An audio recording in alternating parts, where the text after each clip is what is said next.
পহেলগাঁও কাণ্ডে এবার সরব ইরানের রাষ্ট্রপতি। প্রধানমন্ত্রী মোদীর সঙ্গে ফোনে কথা ইরানের রাষ্ট্রপতি মাসুদ পেশেজকিয়ানের। এই ধরনের জঙ্গি হামলার কোনো যৌক্তিকতা নেই। জঙ্গিদের সামনে এসে কড়া শাস্তির দাবি করলেন ইরানের রাষ্ট্রপতি মাসুদ পেজেশকিয়ান।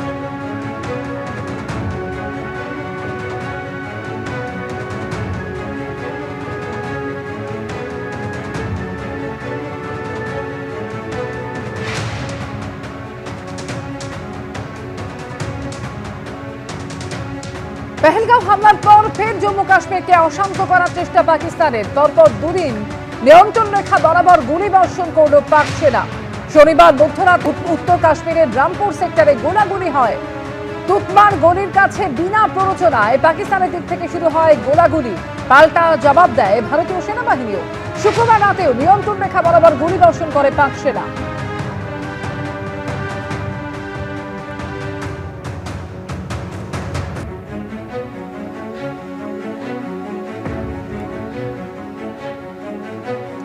কাশ্মীরে জঙ্গি হামলায় নিহতদের পরিবার পিছু পরপর দুদিন নিয়ন্ত্রণ রেখা বরাবর গুলি বর্ষণ করা হলো। পহেলগাঁওয়ে হামলার পর ফের জম্মু কাশ্মীরকে অশান্ত করার চেষ্টা করছে পাকিস্তান। দুদিন নিয়ন্ত্রণ রেখা বরাবর গুলি বর্ষণ করল পাক সেনা। শনিবার মধ্যরাতে কাশ্মীরের রামপুর সেক্টরে গোলাগুলি হয়। তুতমার গলির কাছে বিনা প্ররোচনায় পাকিস্তানের দিক থেকে শুরু হয় গোলাগুলি এবং যার পাল্টা উত্তর দেয় ভারতীয় সেনাবাহিনীও। শুক্রবার রাতেও নিয়ন্ত্রণ রেখা বরাবর গুলি বর্ষণ করে পাক সেনা।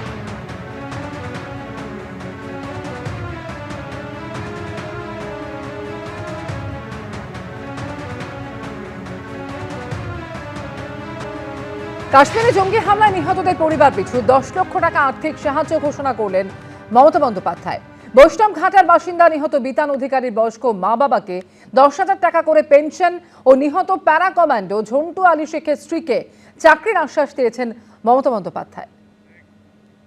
আমরা 10 লাখ টাকা করে পরিবার প্রতি দেব এই পরিবারগুলোকে যারা 13 আটাকে মারা গেছে।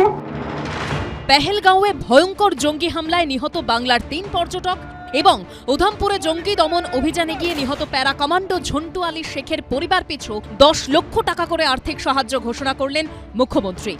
আমরা যেটা সিদ্ধান্ত নিয়েছি যে আমরা 10 লাখ টাকা করে পরিবার প্রতি দেব এই পরিবারগুলোকে যারা 13 আটাকে মারা গেছে এবং আর্মি ভাই তিহট্টে মারা গেছে। তবে একটা ক্ষেত্রে যেটা বাবা মা যাদের আছে খুব সিনিয়র তাদের আমরা টাকাটা দুভাগে ভাগ করবো। 5 লাখ টাকা ওয়াইফের নামে যাবে, 5 লাখ টাকা যাবে বাবা মার নামে। বৈষ্ণবঘাটার বাসিন্দা বছর 40-এর বিতান অধিকারী তথ্য প্রযুক্তি সংস্থার কর্মী। কর্মসূত্রে থাকতেন আমেরিকার ফ্লোরিডায়। ছুটিতে এসে স্ত্রী পুত্রকে নিয়ে কাশ্মীরে বেড়াতে গিয়েছিলেন। সেখানে জঙ্গিদের গুলিতে ঝাঁঝরা হয়ে যান তিনি। বেহালায় তার পৈতৃক বাড়িতে থাকেন বৃদ্ধ মা বাবা। সন্তানহারা এই অসহায় বৃদ্ধ দম্পতিকে পেনশনের ব্যবস্থা করে দেওয়া হবে বলে জানিয়েছেন মমতা বন্দ্যোপাধ্যায়। বিতানের বাবা মা যে আছে তারা খুবই বয়স্ক, তার ছেলের পয়সায় ওষুধ কিনতে হতো। আমি বিতানের বাবার নামে একটা স্বাস্থ্যসাথী কার্ড আপিল করে দিতে বলেছি লোকাল কাউন্সিলরকে। বিতানের বাবার নামে একটা 10,000 টাকার পেনশন আমরা করে দিচ্ছি যাতে ওনার মেডিসিনের জন্য কোনো অসুবিধে না হয়। পহেলগাঁওয়ে জঙ্গি হামলায় নিহত পর্যটকদের মধ্যে রয়েছেন বেহালার শখের বাজারের বাসিন্দা কেন্দ্রীয় সরকারি কর্মী সমীর গুহ ও পুরুলিয়ার ঝালদার বাসিন্দা আইবি অফিসার মনীষ রঞ্জন মিশ্র। আরো দুজন, একটা ঝালদার কেস আছে আইবি কাজ করেন এবং আরেকটি পুরুলিয়ায় আরেকটা কেস আছে যেটা হচ্ছে বেহালায়।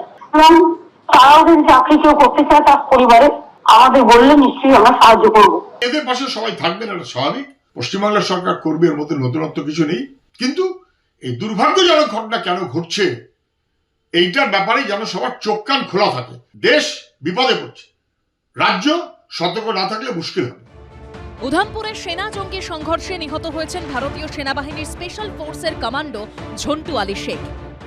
सर्च ऑपरेशन के दौरान जो पहलगाम के बाद ये मिला, इनकी शुरू मिला जो कोई आतंकवादी किसी जंगल में छुपा हुआ है, तो उसी को सूचना मिलते हुए वो अपना टुकड़ी लेके गया।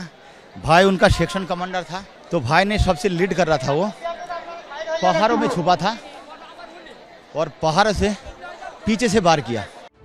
এই দিন নিহত সেনা জওয়ানের স্ত্রীকে চাকরির আশ্বাস দেন মমতা বন্দ্যোপাধ্যায়।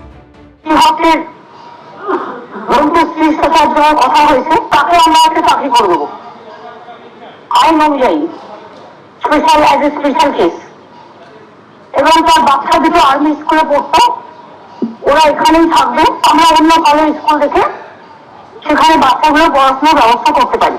কিন্তু যাদের জন্য আজ কেউ স্বামীকে হারালেন, কোনো মায়ের কোল খালি হয়ে গেল, পিতৃহারা হতে হলো ছোট সন্তানকে, সেই জঙ্গিদের বিরুদ্ধে কবে বদলা নেবে সরকার?